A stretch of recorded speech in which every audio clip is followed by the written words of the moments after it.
Welcome to the ABCs of Preschool, the show that covers all things from parenting to childcare. And we're going to get real about how not just to survive, but thrive in the early years. I'm your host, Miss Amber. I'm a mom of 5 and early childhood expert with over 25 years in the industry. Whether you're a parent, an educator, or just curious about early childhood education, this podcast is for you. Each week, we're going to dive into what life looks like raising little ones with special guests, industry experts, and personal stories that will leave you inspired and empowered. Get ready to explore, imagine, and discover the beautifully messy that comes with these magical years. Buckle up, because thriving during the early years is a wild and rewarding ride. Hello, friends. This is Miss Amber with the ABCs of Preschool podcast. Thank you for joining me. Today's topic is a little touchy. It's something I wanted to talk about for a while. It's something that I've been pondering for a while. It's a topic that has come up on other interviews, other podcast shows I've been on. And it's something I think that we need to talk about. And as I begin to talk about this, I want to be clear that I'm not sure yet how I stand or where I stand, but the more I think about it, the more I start watching things on social media, I'm leaning on, I think we need to talk about this, and I think we need to question it and really look at the pros and cons. And today's topic is going to be putting kids on social media, whether to put our kids on social media or not. And, I was on Facebook way back in 2008. And of course, when I was raising my kids, like it wasn't so easy to document everything, right? We'd have to carry like a video camera around. And I wish I had so many of those videos on hand so I can look at my kids growing up. But my first child was born in 2000. So there was 8 years of his life that I would hold a video camera in my hand, take photos, and then I'd have to go print those photos. So now I just have like a photo book, and I don't even know where all those little videos are of my kids. So there's a part of me that really wishes, we didn't have the iPhones were so new. Like just all of that was very new. So when Facebook came along and I got on Facebook, I did start posting photos of my kids. And today, they're all adults and grown up.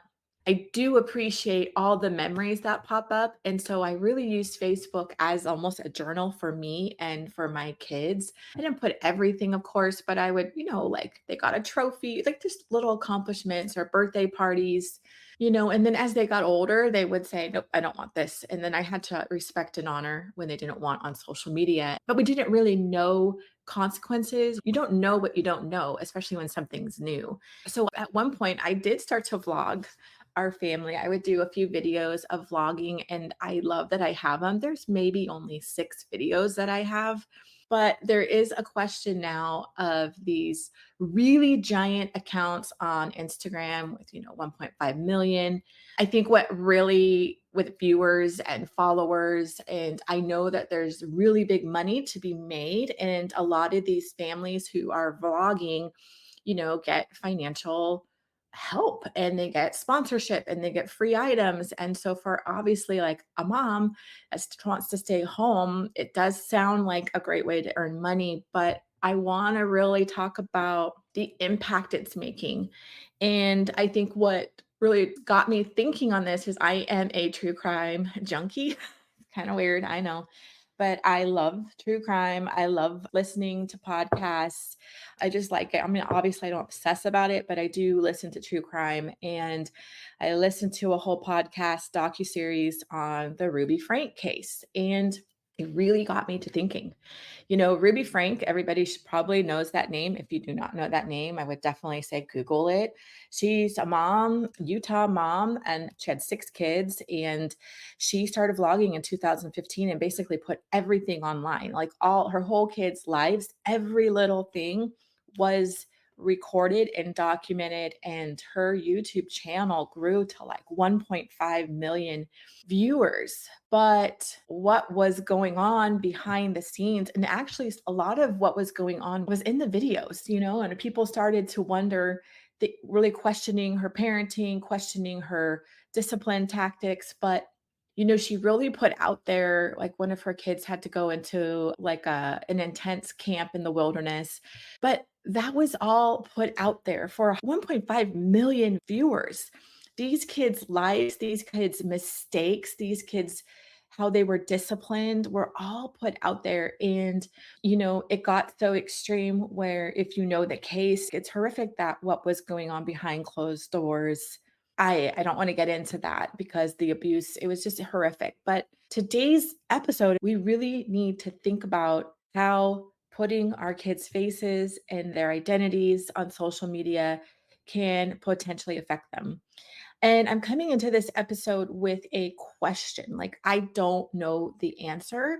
I want to stress I am not a psychologist. I'm not a doctor. I am just a mom who's raised four kids. I'm an early childhood expert, but I think it's time to see the effects of social media now as adults live our life. We all know how we're personally affected, but can you imagine as a little one, as a child from a young age, to always have a camera in your face? I was scrolling Instagram last night, I couldn't sleep. And of course, I'm just on Instagram scrolling. And literally, I saw several videos of parents. Like, one video was a mom was filming her two little daughters. They look like maybe 3 and 4. They were just going at it, like fighting, rolling on the ground. And the mom was just laughing and filming that whole thing. And it didn't really sit with me right. And there was another one where the mom was filming her little toddlers going down the stairs, and they like totally fell down the stairs. I mean, they went like 4 or 5 stairs down. There was no camera that dropped. It was just film. The entire thing was filmed. Like, the mom didn't even move. And it just questions, like, is it more important to film and document rather than be present and just enjoy? I don't know. So let's talk about it. So, like, is it ethical? I think that's the question. Like, is it ethical to film and share every aspect of a child's life? And how does it affect them? I think we really need to start thinking about this. There's another family that I follow. They seem like a very sweet family.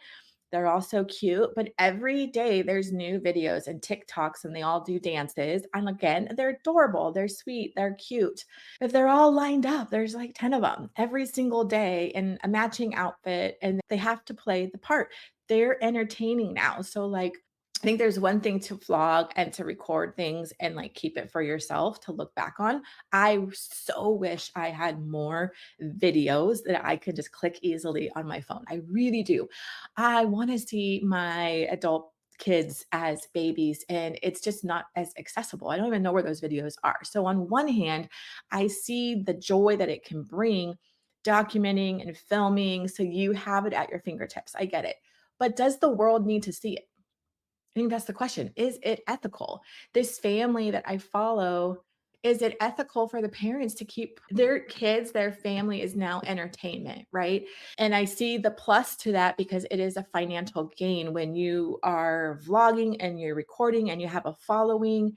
You also get free things, you get a giant new playground, you get toys, you get maybe diapers. Like, it could be super beneficial too. So I'm struggling with this. But the question is it ethical to film and share every aspect of our kids' lives, especially when they're in trouble? When they're in trouble and going through things, I don't feel as though that is the world to know. That should be kept private and quiet because all of us make mistakes. As adults, would we want our dirty laundry out there for the world to see? I don't think so. I just feel like the first thing that for a con is the lack of consent and privacy. And children are too young to consent to this. And we all know, like, as kids, you just roll with it. Like, your home environment is what you know, it's what you are, it's your foundation. You know nothing else when you're little. How your parents treated you, how your home life was your normal when you're kids because you know nothing else. So, how does it make these kids, how is it making the children feel to be recorded when they're bawling their eyes out, when they've fallen and hurt their knee, when they've made a mistake and colored all over the wall, and you're scolding them while filming at the same time? I just don't know. We need to ask these questions. I think it's just time to ask the questions. And number two, impact on mental health. How is it impacting our kids' mental health? And I have this one family in mind, and I'm just wondering, how does it affect them that they have to show up every day on camera, camera ready, smiling and acting the part to a TikTok song or whatever they're doing for the day, but they have to be camera ready. And that's just part of their job, part of their role, part of the family. And I get it. It's cute. There's little music videos. I get it. I get it. But how are they going to feel when they're adults looking back that their whole life was filmed? I don't know. And what is it doing mentally? What is the mental health aspects of children being filmed every day, all day for the world to see? And number three, exposure to public scrutiny. We know that people are rude and mean and horrible online. People think that they can say whatever the hell they want to say online. Well, how does that affect our kids? I mean, there's trolls out there, and if they know the names of the kids and they know this family, like, what's the impact of the scrutiny? And for future scrutiny, are they going to have stalkers? Like, what does that putting them in a public eye, that's such a big platform with such a big audience, that exposes them to so much public scrutiny? And it's like the online trolls, negative comments, the potential exploitation. I just feel like it's risks. And then number four is parental responsibility and boundaries. So we need to really talk about the role of parents in protecting their child's privacy. And I know looking back now, I probably didn't do a good job of that because I did have my kids' faces online. I don't know how my kids are going to feel now with when they have kids, if they're going to want their kids' faces online, or are they going to go the other way and try to protect that? We need to set maybe healthy boundaries with our kids and social media in the sense of what we put online. Like, I don't think it's right to put online our kids' mistakes, what they're personally going through. That's their story, that's their journey, that's not ours. That's my personal stance. Just as though I wouldn't want someone to be airing my dirty laundry out there. So why should we film and talk about our kids, like, and all the mistakes they've done? I just don't feel like that's great. And maybe that's the part that needs to be private, And are we asking kids, do they want to participate online? Do they want to be filmed? If they're crying and bawling and they're hurt, they need you to put the phone down and they need you to hug them and hold them and say, "Oh my gosh, are you okay?" Throw the phone down. What is more important, the video or our kids? And if we always have a camera in our hand, are we truly present with our kids? I mean, really, are we truly there to really parent and love our kids? Are we there to film their every move? There's some pros, right? So the financial support for families through the sponsorships, through advertising, through endorsements, being a supportive online community. I get it, because a lot of social media out there is rainbows and butterflies, and that's not life. Life is hard. Life is freaking hard, right? We all go through really, really bad, tragic, horrible things. We all have our moments that are on the bathroom floor bawling. Life is freaking hard. It's like the yin and yang. I truly believe that. We have the light and we have the dark, right? So it's both, it's a balance. And life will always throw us good and it's always going to throw us bad. And it's on repeat every single day. So vlogging and shining a light on all the hard of parenting, I get that. There's like community that's built with that. There's a camaraderie, like, yeah, look at that. That's like a normal life. That's normal mothering. I get that too. So those are some pros. And like the biggest one is really documenting all the memories. Like I said, I really regret, or because it was just a different way. Like, I didn't have my iPhone to video every little moment that would be on my phone forever. It was like a handheld with little VHS tapes or whatever, where I don't even know where the hell they are. So I wish I could go back and like see my kids as babies so much easier. So I get the documenting and making memories. I get that too. So those are definitely some pluses, but I think this is a topic we need to start talking about, and I think we need to start really thinking about, especially these big vlogger families that are sharing everything of their kids' lives, like the Ruby Frank, to share her son Chad was going through a really hard time. Well, how are you parenting him? And then why did the world need to know that he was sent away to wilderness camp and the reasons why? And then how is that going to affect him now? And if we're always behind a camera filming when our kids are hurt, when they're crying, We're not there to like really hold them and hug them and just have that precious moment, that one-on-one time. There's an audience watching them all the time. I think it's just time for us to think about it. Where are we going to stand on social media? I know that there's some people that are trying to make some laws on this, which I think is kind of crazy. We don't really need more laws, but I think as parents, maybe it's something we need to start thinking about, like how much we document and what's personal for us to always look back on, and then what should and should not be shared online without the consent of our kids. Our kids are too young to consent.